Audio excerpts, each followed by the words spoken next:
ഈ വീഡിയോയിൽ വളരെ നിർണായകമായിട്ടുള്ള ജിയോ പൊളിറ്റിക്കൽ ഡെവലപ്മെൻറ്റ്സ് ആണ് നമ്മൾ നോക്കുന്നത്. ഇന്ത്യയുടെ വിഷയങ്ങൾ ഇതിനകത്ത് ഉൾപ്പെടുത്തിയിട്ടുണ്ട്. സ്ട്രേറ്റ് ഓഫ് ഹോർമൂസിൽ ഇതുവരെ 9 ഷിപ്പുകൾ കടന്നുപോയിട്ടുള്ളതായിട്ട് അമേരിക്ക അറിയിച്ചിട്ടുണ്ട്. 9 ഷിപ്പുകൾ.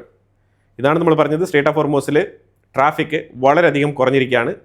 America strait of Hormuz open ആണെന്ന് പറഞ്ഞാൽ തന്നെയും കപ്പലുകൾ അതിലേക്ക് കടന്നു പോകാൻ പേടിച്ചിരിക്കുന്ന ഒരു സാഹചര്യമാണ്. കാരണം സെപ്പ നേവി ഇവർ സ്ട്രേറ്റ് ഓഫ് ഹോർമൂസിനെ ചുറ്റിപ്പറ്റി അറ്റാക്ക് നടത്തുന്നുണ്ട്. പക്ഷേ കപ്പലുകൾക്കുള്ള സുരക്ഷിതത്വം ഇതാരും ഉറപ്പുവരുത്തും? ഇതാണ് ഇതിനകത്ത് പ്രധാനപ്പെട്ട വിഷയം. പാകിസ്ഥാനാണെന്നുണ്ടെങ്കിൽ അമേരിക്കയും ഇറാനും വീണ്ടും ചർച്ചയ്ക്ക് തയ്യാറാവണമെന്നാണ് പറഞ്ഞിരിക്കുന്നത്. പാകിസ്ഥാൻ്റെ ഒരു ഗതികേട് ഭയങ്കരമായിട്ട് ആഘോഷിച്ച് നടപ്പിലാക്കിയ ഇസ്ലാമാബാദ് അക്കോർഡ് അത് അവസാനം സ്വിറ്റ്സർലാൻഡിലേക്ക് മാറ്റി അവിടെ പോയി ഒപ്പുവയ്ക്കേണ്ട ഒരു സാഹചര്യം. എങ്ങനെയൊക്കെയോ ഒരു MOU തട്ടിക്കൂട്ടി തയ്യാറാക്കി ഒപ്പിട്ട് മുന്നോട്ട് നീക്കിയെങ്കിലും അവസാനം അത് അടപടലം പൊളിഞ്ഞ് പാളിസാകുന്ന അവസ്ഥയാണ് കാണാൻ കഴിഞ്ഞത്.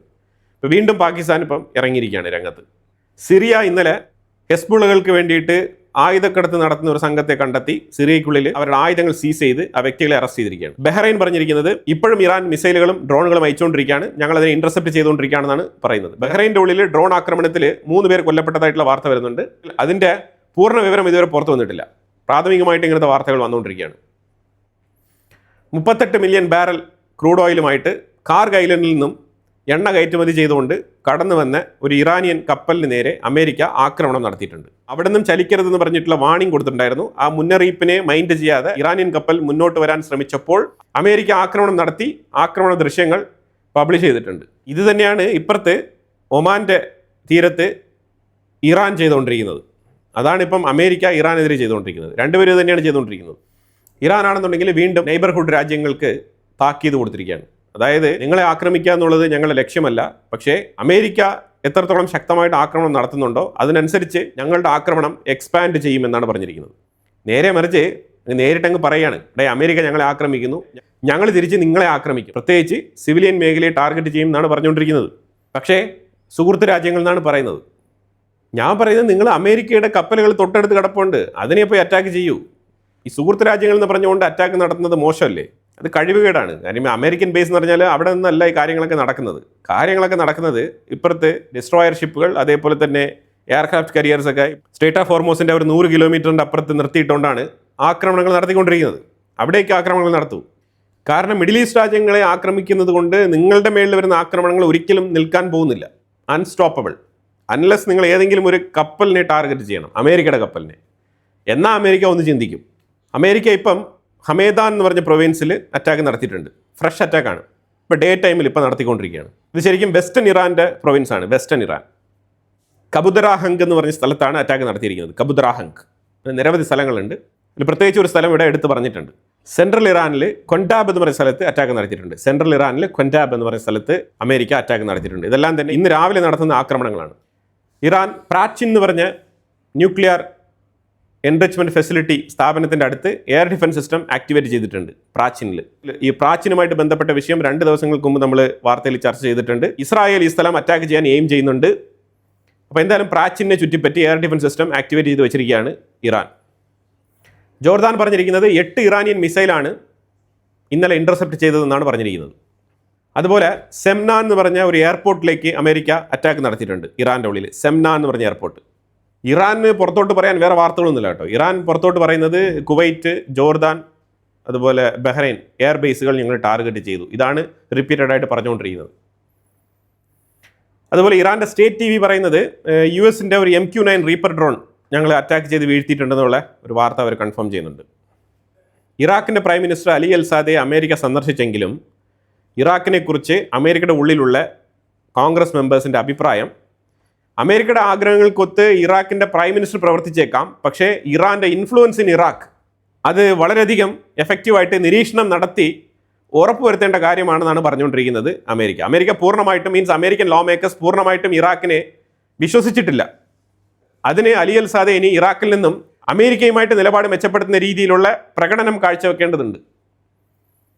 അപ്പോൾ അതിനുള്ള ഒരു മരുന്നാണ് ഇന്നലെ വാഷിങ്ടൺ DC നിന്നും കൊടുത്തിരിക്കുന്നത് അലി അൽ സാദയ്ക്ക്. ഇനി ഇറാഖിൻ്റെ പ്രവർത്തനങ്ങൾ എങ്ങനെ മുന്നോട്ട് പോകുന്നു അതിനനുസരിച്ചായിരിക്കും അമേരിക്കയുടെ അപ്രോച്ച്. കാരണം ഇസ്രായേൽ ആണെന്നുണ്ടെങ്കിൽ അമേരിക്കയുടെ മേളിൽ ഒരു പ്രഷർ അപ്ലൈ ചെയ്തുകൊണ്ടിരിക്കുകയാണ്. അവർ പറയുന്നത് ഞങ്ങൾ ആക്രമണത്തിൽ ഇറങ്ങുന്നില്ല, പക്ഷേ ഞങ്ങളുടെ ടാർഗറ്റുകൾ നിങ്ങൾ ആക്രമണത്തിലൂടെ അച്ചീവ് ചെയ്യണം. അപ്പോൾ അതിൽ പ്രധാനമായിട്ട് ഇസ്രായേൽ അമേരിക്കയ്ക്ക് കൊടുത്തിരിക്കുന്നത് പ്രാച്ചിൻ എന്ന് പറഞ്ഞ ന്യൂക്ലിയർ എൻറിച്ച്മെൻറ്റ് പ്ലാന്റ്, അത് അടിക്കണം എന്നാണ് പറഞ്ഞിരിക്കുന്നത്. ഇന്ന് ഏർലി മോർണിംഗ് പ്രാച്ചിൻ്റെ അടുത്ത് പഗ്ദാഷ് എന്ന് പറഞ്ഞ സ്ഥലത്ത് അമേരിക്ക ആക്രമണം നടത്തിയിട്ടുണ്ട്. അവിടെ ഇന്റർസെപ്റ്റേഴ്സ് ആക്ടിവേറ്റഡ് ആയിരുന്നു. അങ്ങനെയാണ് പ്രാച്ചിൻ്റെ അടുത്ത് എയർ ഡിഫൻസ് സിസ്റ്റം ആക്ടിവേറ്റഡ് ആണെന്നുള്ള ഒരു വാർത്ത പുറത്തു വരുന്നത്. അതുപോലെ തെഹ്റാനിലും എയർ ഡിഫൻസ് സിസ്റ്റം ആക്ടിവേറ്റഡ് ആയിരുന്നു. ബഹ്റൈൻ്റെ ഉള്ളിൽ ഇന്നലെ രാത്രി അലാറം ആക്ടിവേറ്റഡ് ആയിരുന്നു. പൊതുജനങ്ങൾക്ക് ഷെൽട്ടറിൻ്റെ ഉള്ളിൽ പോകാനുള്ള നിർദ്ദേശങ്ങൾ മെസ്സേജ് ത്രൂ ബഹ്റൈൻ്റെ മിനിസ്ട്രി അയച്ചു കൊടുത്തിട്ടുണ്ടായിരുന്നു. അതുമായിട്ട് ബന്ധപ്പെട്ട് ബഹ്റൈൻ്റെ മിനിസ്ട്രി തന്നെ ട്വീറ്റ് ചെയ്തിരിക്കുന്ന ആക്ച്വൽ ട്വീറ്റാണ് ഇവിടെ ഞാൻ താഴെ വെച്ചിരിക്കുന്നത്. പിന്നെ ചിലർ പറയും ഞാൻ ബഹ്റൈനിലാണ്, ഇവിടെ ഇങ്ങനെ സംഭവമേ ഇല്ല എന്നൊക്കെ ചിലർ പറഞ്ഞുകൊണ്ട് വരും. അപ്പോൾ അതുകൊണ്ടാണ് ഞാനിത് പ്രൂഫ് സഹിതം എടുത്ത് ഇവിടെ പബ്ലിഷ് ചെയ്യുന്നത്. നമ്മൾ നടക്കാത്ത വിഷയങ്ങൾ പറയാറില്ല, നടക്കുന്ന വിഷയങ്ങളാണ് ഇവിടെ പറഞ്ഞുകൊണ്ടിരിക്കുന്നത്. July 16 ministry of interior Bahrain publish ചെയ്തിട്ടുണ്ട് ഈ ഒരു പ്രഖ്യാപനം. ഇതിൻ്റെ ഇടയ്ക്ക് India Akash missile system export ചെയ്തിട്ടുണ്ട്. തജിക്കിസ്ഥാനും തുർക്ക്മെനിസ്ഥാനും India Akash missile system export ചെയ്തിട്ടുണ്ട്. അതായത് നമ്മൾ സെൻട്രൽ ഏഷ്യയിൽ 2 രാജ്യങ്ങളെ കൂടി നമ്മളുടെ ഡിഫൻസ് പാർട്ട്ണർഷിപ്പിലേക്ക് കൊണ്ടുവരികയാണ്. ഇതൊക്കെ ചൈനയ്ക്ക് ഇച്ചിരി ബുദ്ധിമുട്ടുണ്ടാക്കുന്ന വിഷയങ്ങൾ തന്നെയാണ്. ചൈനയുമായിട്ട് ബന്ധപ്പെട്ട് ഒരു സെപ്പറേറ്റ് വീഡിയോ തന്നെ ഞാൻ ചെയ്യാം. കാരണം ഇന്ത്യയുടെ ഇപ്പോഴത്തെ നിലവിലത്തെ പോക്ക് അത് ചൈനയെ വല്ലാത്ത രീതിയിൽ അസ്വസ്ഥതപ്പെടുത്തുന്നുണ്ട്. ഇന്ത്യക്കെതിരെ സൈബർ അറ്റാക്ക് മാതൃകയിലുള്ള പല വിഷയങ്ങളും നടത്താൻ വേണ്ടിയിട്ട് ചൈന ശ്രമിക്കുന്നുണ്ട്. അമേരിക്ക സമയാസമയങ്ങളിൽ ഇന്ത്യക്കെതിരെ ഇത്തരത്തിലുള്ള പ്രവർത്തികൾ ചെയ്യുന്ന രാജ്യം തന്നെയാണ്. അതുമായിട്ട് ബന്ധപ്പെട്ട് ഒരു സ്പൈ ഏജൻറ്റിനെ നേപ്പാളിൻ്റെയും ഇന്ത്യയുടെയും ഒരു ബോർഡർ വില്ലേജിൽ വെച്ചിട്ട് ഇന്ത്യ അറസ്റ്റ് ചെയ്തിട്ടുണ്ട്. എൻക്വയറി നടന്നുകൊണ്ടിരിക്കുകയാണ്. പക്ഷേ ചൈന ഇപ്പം അഗ്രസീവായിട്ട് തന്നെ ഇന്ത്യക്കെതിരെ ഇറങ്ങിത്തിരിക്കുന്നുണ്ട്. ഇന്ത്യ ചൈനയുമായിട്ട് നിരന്തരം ചർച്ചകൾ നടത്തുന്നത് കൊണ്ട് ചൈനയ്ക്ക് ബോർഡർ ഏരിയയിൽ കൂടുതൽ ഇടപെടാനും കഴിയുന്നില്ല. അവരുടെ ബോർഡർ ഏരിയയിൽ അവർ നിരവധി കൺസ്ട്രക്ഷൻസ് നടത്തുന്നുണ്ട്. പക്ഷേ അതേസമയം ഇന്ത്യയും ഇപ്പുറത്തെ സൈഡിൽ നല്ല രീതിയിൽ കൺസ്ട്രക്ഷൻ നടത്തുന്നുണ്ട്. ഇതിനു മുമ്പ് ഇത്തരത്തിൽ ഇന്ത്യയുടെ ചൈന ബോർഡറിൻ്റെ അടുത്ത് കൺസ്ട്രക്ഷൻസ് ഇല്ലായിരുന്നു. പക്ഷെ ഇപ്പം ഇന്ത്യ എഫക്റ്റീവായിട്ട് തന്നെ കൺസ്ട്രക്ഷൻസ് മുന്നോട്ട് കൊണ്ടുപോകുന്നുണ്ട്. പ്രത്യേകിച്ച് റോഡ് ഇൻഫ്രാസ്ട്രക്ചർ, അതേപോലെ നിരവധിയായിട്ടുള്ള നമ്മളുടെ മിലിറ്ററിയുമായിട്ട് ബന്ധപ്പെട്ട താവളങ്ങളൊക്കെ അവിടെ പണിതുയർത്തിയിട്ടുണ്ട്. അതായത് നീ ചെയ്താൽ ഞാനും ചെയ്യും, അത് തന്നെയാണ് ഇപ്പോഴത്തെ ഇന്ത്യയുടെ പോളിസി. ഇപ്പം ശരിക്കും ഈസ്റ്റ് ഏഷ്യൻ സൈഡിൽ ഇന്തോനേഷ്യ, വിയറ്റ്നാം, ഫിലിപ്പൈൻസ് ഈ രാജ്യങ്ങളൊക്കെ ഇന്ത്യയുമായിട്ട് ഡിഫൻസ് പാർട്ട്ണർഷിപ്പിലാണ്. ജപ്പാൻ, ഓസ്ട്രേലിയ, സൗത്ത് കൊറിയ ഇതെല്ലാം ഇന്ത്യയുമായിട്ട് നല്ല പാർട്ട്ണർഷിപ്പിലാണ്. അപ്പുറത്ത് സെൻട്രൽ ഏഷ്യയിലും ഇപ്പം ഇന്ത്യ ഇപ്പോൾ തുർക്ക്മെനിസ്ഥാൻ, തജിക്കിസ്ഥാൻ ഈ 2 രാജ്യങ്ങളും ഇന്ത്യയുമായിട്ട് ഡിഫൻസ് പാർട്ട്ണർഷിപ്പിലേക്ക് വരികയാണ്. ഇത് തീർച്ചയായിട്ടും ചൈനയ്ക്ക് അസ്വസ്ഥത ഉണ്ടാക്കുന്ന വിഷയം തന്നെയാണ്. ഇത് വലിയ രീതിയിൽ ബിഗ് പിക്ചറിൽ നോക്കി കാണേണ്ട വിഷയമാണ്. അതുപോലെ ടാറ്റ ഗ്രൂപ്പ് ഇന്ത്യയുടെ കൊച്ചിൻ ഷിപ്പ്യാർഡിൽ 10,000 കോടി ഇൻവെസ്റ്റ്മെൻറ്റ് ചെയ്യുന്നുണ്ട്. ഒരു എക്സ്പാൻഷൻ പ്രോജക്റ്റാണ്. ഷിപ്പ്യാർഡ് എക്സ്പാൻഷൻ പ്രോജക്റ്റ് സെപ്പറേറ്റ് ആയിട്ട് ഒരു ഡോക്കിംഗ് യൂണിറ്റ് തന്നെ ടാറ്റ കൈകാര്യം ചെയ്യാൻ തീരുമാനിച്ചിട്ടുണ്ട്. അപ്പോൾ അതുകൊണ്ട് നിരവധി പേർക്ക് ജോബ് ഓപ്പർച്യൂണിറ്റീസ് വരാനുള്ള സാധ്യതയുണ്ട്. ഇതുമായിട്ട് ബന്ധപ്പെട്ട പ്രപ്പോസൽ കേരള ഗവൺമെൻറ്റിന് ചീഫ് മിനിസ്റ്റർ VD സതീശൻ്റെ കയ്യിൽ ഇതിൻ്റെ ഡോക്യുമെൻ്റ് എത്തിയിട്ടുണ്ട്. വിത്തിൻ 1 മന്തിൽ പോസിറ്റീവായിട്ടുള്ള അപ്രോച്ച് എടുക്കുമെന്ന് Kerala chief minister VD Satheesan പറഞ്ഞിട്ടുണ്ട്. അപ്പോൾ എന്തായാലും ഇന്ത്യ യൂറോപ്പ് സന്ദർശനം ഒരു സൈഡിൽ നടക്കുന്നുണ്ട്. അതേപോലെ India UK free trade agreement, അങ്ങനെ നിരവധിയായിട്ടുള്ള വിഷയങ്ങളുണ്ട്. അതൊക്കെ തന്നെ നമുക്ക് മറ്റൊരു വീഡിയോയിൽ ആഡ് ചെയ്യാം. ഈ വീഡിയോയിൽ പറഞ്ഞ വിഷയങ്ങളുമായിട്ട് ബന്ധപ്പെട്ട നിങ്ങളുടെ അഭിപ്രായങ്ങൾ കമൻറ്റ് ബോക്സിൽ രേഖപ്പെടുത്തുക. വീണ്ടും അടുത്ത വീഡിയോയിൽ വരാം. Thank you so much.